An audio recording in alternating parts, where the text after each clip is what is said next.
I use this concept of an invisible backpack with my clients pretty much on the daily. And I want to explain what it is because actually every single person in the world carries an invisible backpack. So here's my theory. Every single person in the world is carrying an invisible backpack. What does that mean? It means that the lived experiences that we had, the interpretations that we made from that experience that are unique to us, the coping strategies that we learned in that moment, I'm going to put in quotes, in survival, the adaptations that we learned to quickly shapeshift, all kind of just like come with us. Right? So I see them as in this invisible backpack. We just kind of affix them to us and they're with us all the time. Those experiences, those core memories, those adaptations, those survival skills, they actually develop something known as core beliefs. And all of our thoughts are generated through the filter of our core beliefs.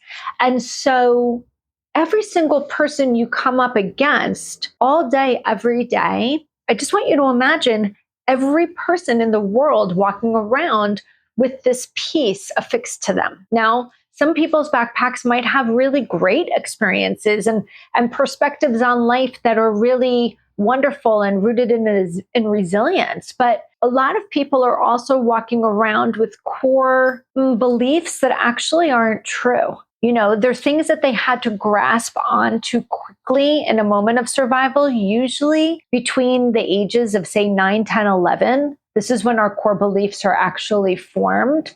And what happens, and I see this often, is a client comes to me in their 30s, 40s, 50s, 60s, and they're still living from the seed of that core belief. And so when people come into me and say they're having a conflict with another person or a conflict with themselves, I generally open up the idea of, well, let's talk about the backpack.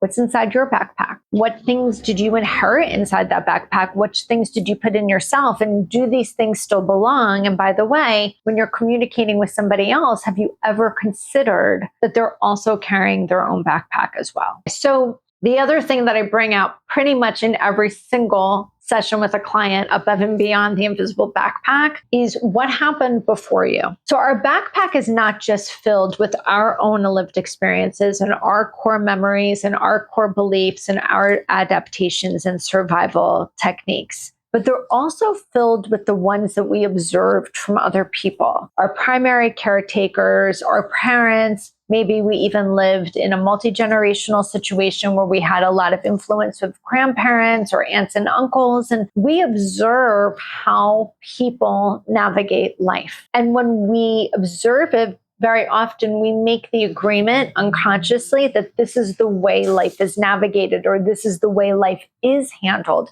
So that also kind of goes into your backpack. These are your coping strategies. So when I'm asking people to unpack their backpack, very often we're able to identify, well, that's the way my grandmother did it, or that's what my grandfather used to say, or this is the way my mom said my grandmother did it, or this is the way my mom or my dad or my aunt dealt with that. And so therefore, that's just the way we do things.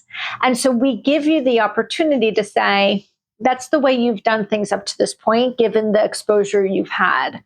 But now that you have a little bit more exposure, what would it look like to unpack it and actually put your own belief system into the backpack? When I'm working with someone, it's already obvious to the person when we get to this point that maybe the way they've been dealing with life isn't working for them. Like that's kind of why they're with me, right? Like they've hit a roadblock, they're kind of stuck. The way they've always done things is not yielding them a peaceful, calm life. They tend to be dysregulated in some way, shape, or form. And we then will explore how far back does this habit or this pattern go? And often I'll go back upwards of 3 generations. So we're looking at our parents, our grandparents, and our great-grandparents. Though studies have shown that we actually carry 7 generations worth. 7 generations worth. So if you think about exponentially how that grows out, that's 256 people influencing how we show up in the world. If we can look at something and say, you know what? Like that, I know that that's the way that they did it, but that's actually not the way that I would do it if I could choose. That's the first step in cycle breaking. You have the choice to say, I know it worked for them, but I want different. This isn't working for me in my relationships. This isn't working for me in my nervous system. And so breaking the cycle basically means I see the patterns before me. I recognize they're not functional for me, and I want to do differently. So, one exercise that I do with my clients a lot is whose is it? Whose is it? When you make a decision or you use that language, where did you first hear that? Or whose voice do you hear actually when you even hear that for yourself? And very often it's not their own. It's influenced by usually a grandparent or a parent. And so they get to decide if that is something that they want to be a part of. And, this is where boundaries come in, and it can be very hard because if you come from a family system that I will say have a lot of unwritten rules and a lot of invisible contracts that are no longer working for you, it's very hard to be a cycle breaker because you're going to get pushback. What are you doing? That's not the way we do it. That's not the way our family does it. That's not the way we navigate life. And it's really like almost a group think kind of situation when we're able to say, that's not best for me, and set that boundary. That is the first step in saying, I'm going to be the cycle breaker. If this resonates with you and you're ready to explore this in a safe container, be sure to join the waitlist for the Calm Code. You can click the link in the description or the first pinned comment to learn more. Or you can go to my website, flipyourmindset.com/the Calm Code.